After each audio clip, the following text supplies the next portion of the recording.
नमस्कार दोस्तों, फिर से एक नया वीडियो के लेकर आए हैं।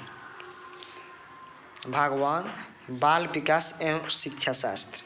चलिए क्वेश्चन स्टार्ट करते हैं। क्वेश्चन नंबर 1, निम्नलिखित में से कौन सा बच्चों के संवेगात्मक विकास के लिए सर्वाधिक उपयुक्त है?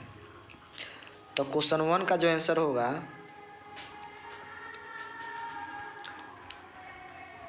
वो होगा 1 का जो आंसर होगा 1 ही होगा। कक्ष का प्रजातांत्रिक परिवेश। कक्ष का प्रजातांत्रिक परिवेश। अब क्वेश्चन नंबर 2 देखते हैं। क्वेश्चन नंबर 2,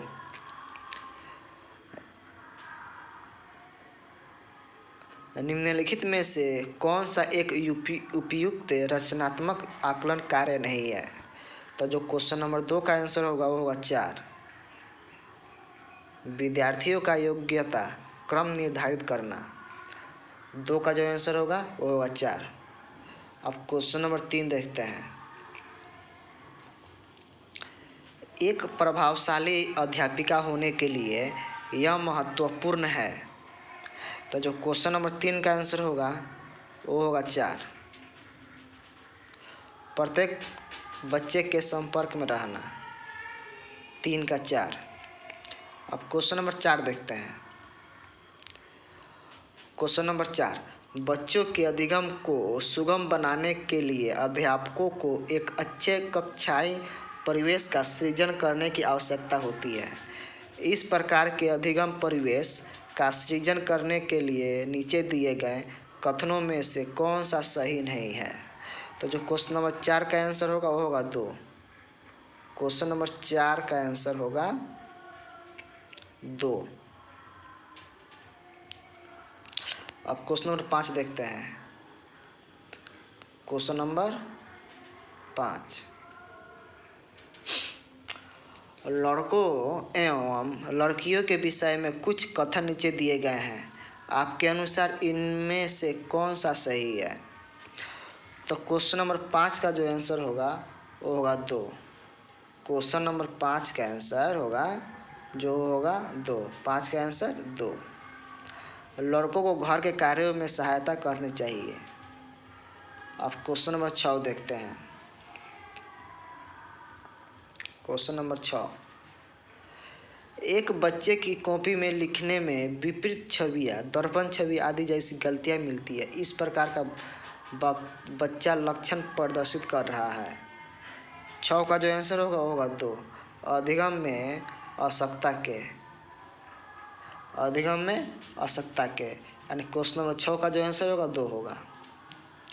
अब क्वेश्चन नंबर 7 देखते हैं।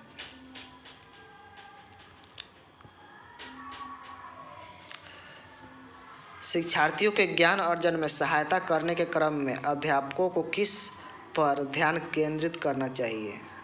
तो 7 का जो आंसर होगा वो होगा 3, शिक्षार्थी को सक्रिय सहभागिता के लिए शामिल करना। अब क्वेश्चन नंबर 8 देखते हैं। अध्यापक के दृष्टिकोण से प्रतिभाशालीता किसका संयोजन है? तो जो क्वेश्चन नंबर 8 का आंसर होगा वो होगा 1। क्वेश्चन नंबर 8 का आंसर होगा 1। अब क्वेश्चन नंबर 9 देखते हैं।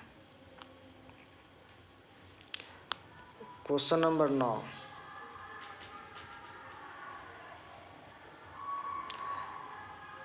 NCF 2005 के अनुसार गलतियां इस कारण महत्वपूर्ण होती है।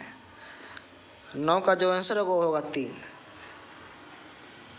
यह बच्चे के विचार को अंतर्दृष्टि उपलब्ध कराती है तथा समाधानों को पहुंचने में सहायता करती है।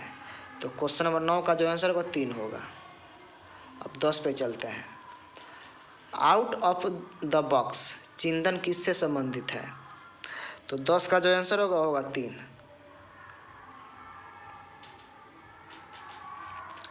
10 का आंसर होगा 3, औपचारिक चिंतन। अब क्वेश्चन नंबर 11 देखते हैं। शिक्षण में अध्यापकों के द्वारा विद्यार्थियों का आकलन इस अंतर्दृष्टि को विकसित करने के लिए किया जा सकता है। तो जो क्वेश्चन नंबर 11 का आंसर होगा वो होगा 3। शिक्षार्थियों की आवश्यकता के अनुसार शिक्षण उपागम में परिवर्तन करना।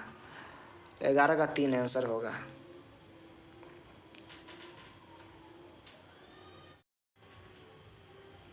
क्वेश्चन नंबर 12 देखते हैं। अधिगम अनुभवों को इस प्रकार से आयोजित किया जाना चाहिए जिससे अधिगम को सार्थक बनाया जा सके।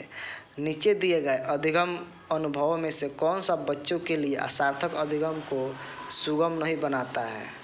तो 12 का जो आंसर होगा वो होगा 1। 12 का आंसर होगा 1। विषय वस्तु को केवल याद करने के आधार पर पुनरावृत्ति। 12 का जो आंसर होगा वो होगा 1। अब क्वेश्चन नंबर 13 देखते हैं। क्वेश्चन नंबर 13 देखते हैं। बच्चों को शाब्दिक या गैर शाब्दिक दंड देने का परिणाम होता है। जो 13 का जो आंसर होगा वो होगा 4। उनकी स्वयं के प्रति अवधारणा को नष्ट करना। 13 का जो आंसर होगा वो 4 होगा। अब क्वेश्चन नंबर 14 देखते हैं। Question number 14।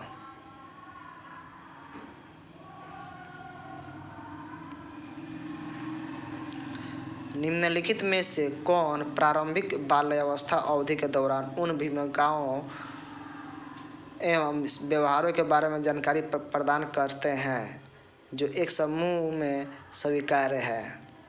तो 14 का जो आंसर होगा वो होगा 4। माता पिता एवं भाई बहन। अब क्वेश्चन नंबर 15।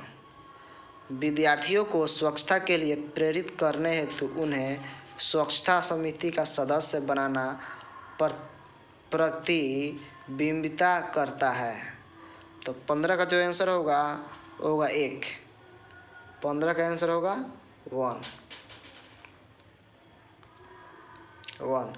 प्रेरणा की सामाजिक सांस्कृतिक संकल्पनाएं। Question number 16। Question number 16। निम्नलिखित में से कौन सा आयु समूह परवर्ती बाल्यावस्था श्रेणी के अंतर्गत आता है?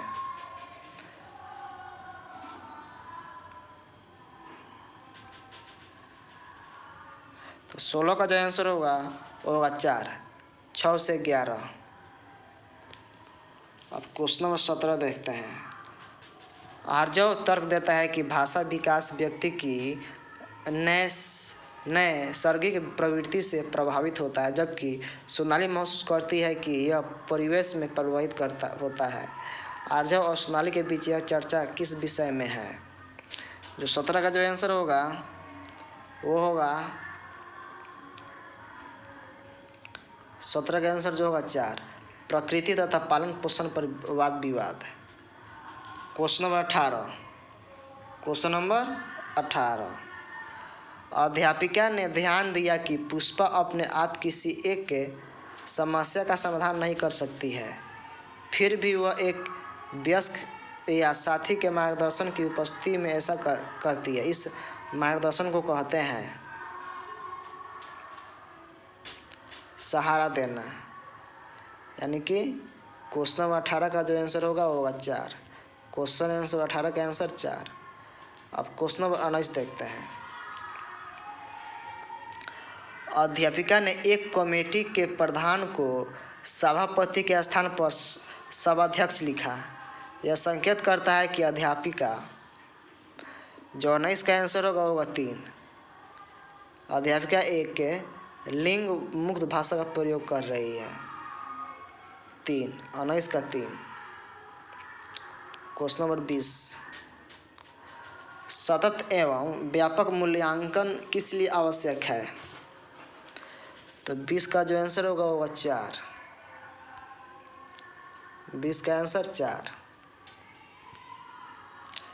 Question number 19।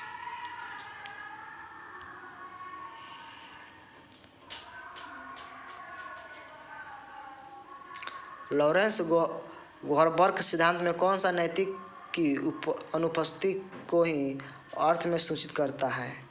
21 का जो आंसर होगा वो होगा 3, स्तर 1 का। अब क्वेश्चन नंबर 22, निम्नलिखित में से कौन सा बच्चों के समाजीकरण के प्रगतिशील मॉडल के संदर्भ में सही नहीं है?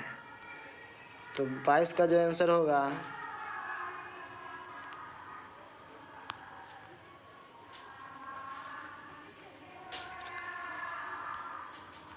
दो।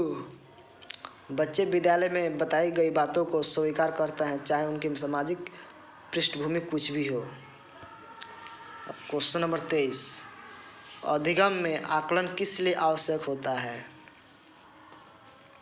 तो 23 का जो आंसर होगा 3। क्वेश्चन नंबर 24 देखते हैं, प्रचलित योजनाओं में नई जानकारी जोड़ने को किस नाम से जाना जाता है? तो 24 का जो आंसर होगा 3, आत्म सत्कार। क्वेश्चन नंबर 25 देखते हैं, हम सभी अपनी बुद्धि, प्रेरणा, अभिरुचि आदि के संदर्भ में भिन्न होते हैं, यह सिद्धांत संबंधित है व्यक्ति की भिन्नता से। अब क्वेश्चन नंबर 26 देखते हैं, 25 का जो आंसर होगा वो होगा 1, व्यक्ति की भिन्नता से। अब क्वेश्चन नंबर 26 देखते हैं, वंचित समूहों के विद्यार्थी को सामान्य विद्यार्थियों के साथ साथ पढ़ाना चाहिए, इसका अभिप्राय है। 26 का जो आंसर होगा वो होगा 1, समावेशी शिक्षा। 26 का आंसर होगा 1, समावेशी शिक्षा।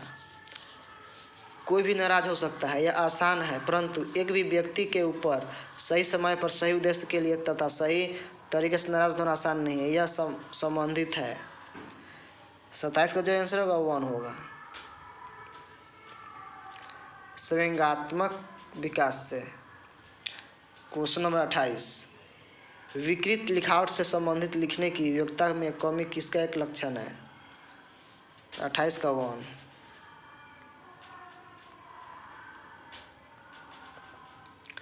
डिस्ग्राफिया। अब क्वेश्चन नंबर 29 पर चलते हैं,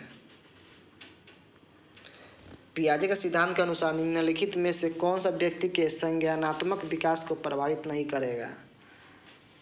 तो 29 का जो आंसर होगा 2, सामाजिक अनुभव। क्वेश्चन नंबर 30, इनमें से कौन सा त्रितंत्री सिद्धांत में व्यवहारिक बुद्धि का अभिप्राय नहीं है? तो 30 का जो आंसर होगा वो होगा 2, 30 का आंसर होगा 2, केवल अपने विषय में व्यवहारिक रूप से विचार करना। धन्यवाद। मेरा वीडियो आपको कैसा लगा कमेंट जरूर करें और लाइक सब्सक्राइब करना ना भूलें और ज़्यादा से ज़्यादा शेयर करें ताकि और आपके दोस्तों के पास पहुँचे। धन्यवाद। जय हिंद, जय भारत।